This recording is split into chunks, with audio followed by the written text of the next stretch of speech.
La STM vous souhaite la bienvenue à bord. Bus, metro, train, drive, in transit is on the Elias Macco Show. CJAD 800. So In Transit today heads to space because for the first time in nearly half a century, a team of astronauts is shooting for the moon. The Artemis II crew, and that includes Canada's own Jeremy Hansen, they're gearing up for this historic mission. They're set to launch at the beginning of next year. NASA provided an update just before the weekend. And Eric Berger is the senior space editor at Ars Technica, and he's become one of our go-tos when talking about space. Eric, thanks for coming back on the show.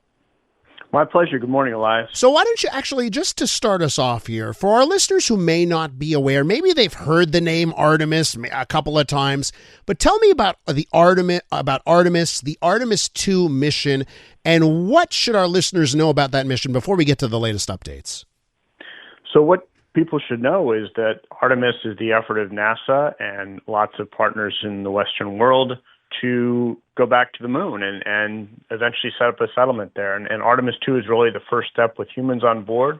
There'll be 4 crew members, including Jeremy Hansen, spending about 9 days going up to a high Earth orbit, checking out Orion, and then flying all the way to the moon, checking out the Orion spacecraft, and then coming back and landing in Earth and just proving out that this deep space spacecraft is capable of doing what it's advertised to do. Tell me about the spacecraft, right? Because that's how they're getting there. I think there have been some hiccups, shall we say, when it comes to the spaceship they're riding here. Tell us about that end of things.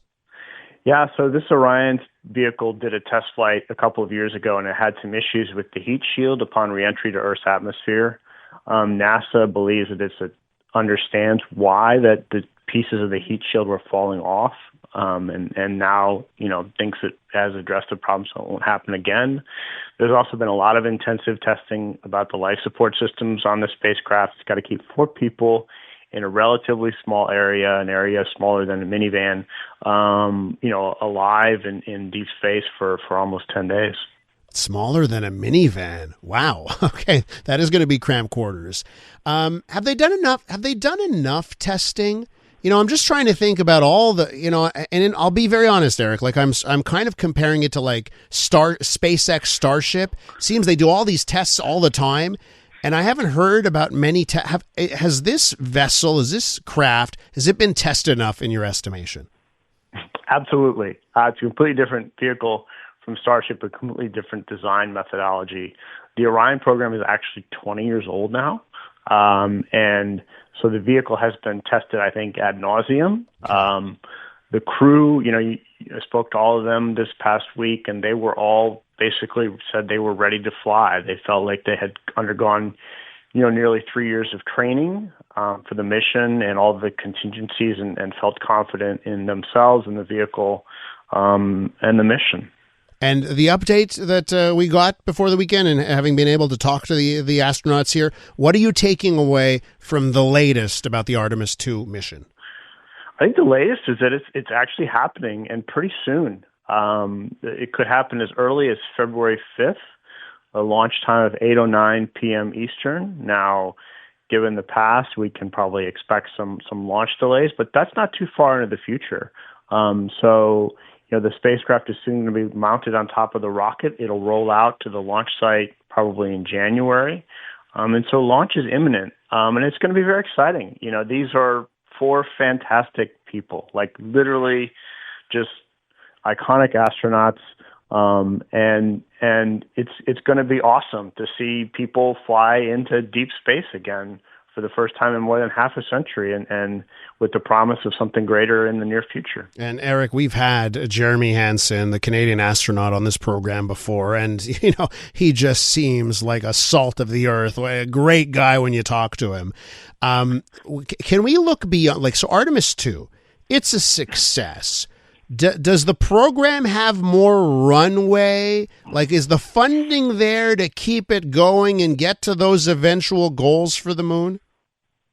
Well, there's a big debate happening about how best to create a sustainable program to go to the moon for NASA. And so they're trying to not just get to the next mission, Artemis III, which there is funding for. That's the first landing, but also to have subsequent follow-on missions so you could send more Canadian astronauts to the moon and down to the surface, alongside astronauts from NASA, Europe, Japan, and elsewhere.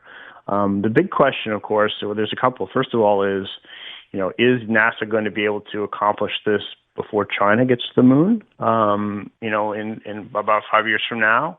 And then, what role does SpaceX's Starship, what role does Blue Origin, what role does the federal government play in building the hardware that allows us to go to the moon more frequently? And those debates are ongoing. With Eric Berger, senior space editor at Ars Technica. Eric, it's great to hear, right, that the Artemis II, it really is sooner than later. I mean, 5 months, not too far away, right? So that's fantastic.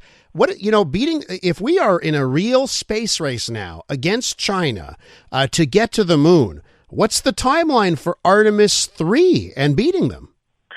Boy, that's a great question and something I've been thinking a lot and speaking to a lot of people about. The public date NASA's talking about is 2027.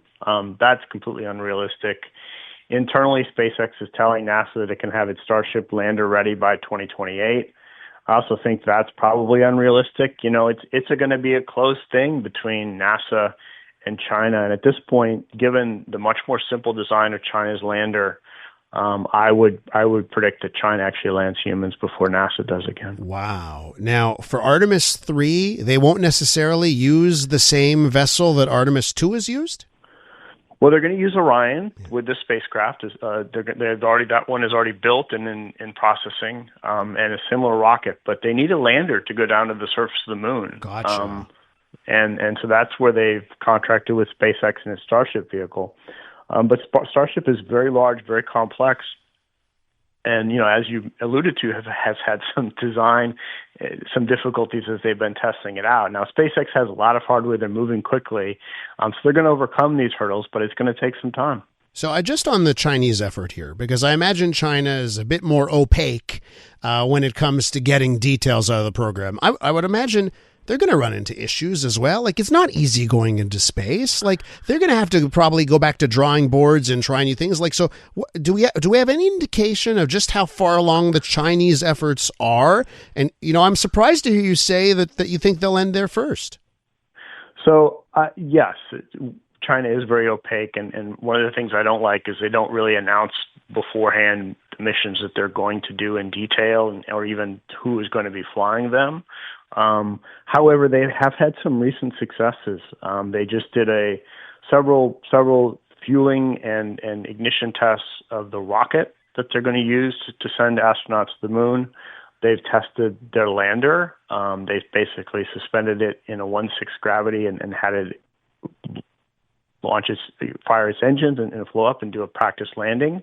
This was automated. There weren't crew on board, but it was a full-size version of their lander, and their spacecraft is coming along. So the key elements are they're making progress. But you're right, they have not had any significant setbacks yet. They are likely to have some issues along the way, and we really don't know how that government, which is really using its space program to project this competence and geopolitical expertise, if they lose some face with a setback, how will they respond to that? I don't know, but it will be something to watch for. Eric, I'll direct all our listeners who are interested in the space race, as I am, to head to your website, Ars Technica, ARS, by the way, Ars Technica, and they can read your writing. You do such a great job of covering space. Thank you so much for coming on the show today. It's my pleasure, Elias. Have a great day. Eric Berger right there, senior space editor at Ars Technica. When we return on the Elias Macko Show, Brendan Kelly is going to join us. Now, you know him and love him as a columnist at the Montreal Gazette, but coming out this week, his new book on the Montreal Canadiens. It's called Habs Nation, and we'll get the skinny on that book when we return. Let's do traffic right here. 10:47, here's Debbie Marcellos.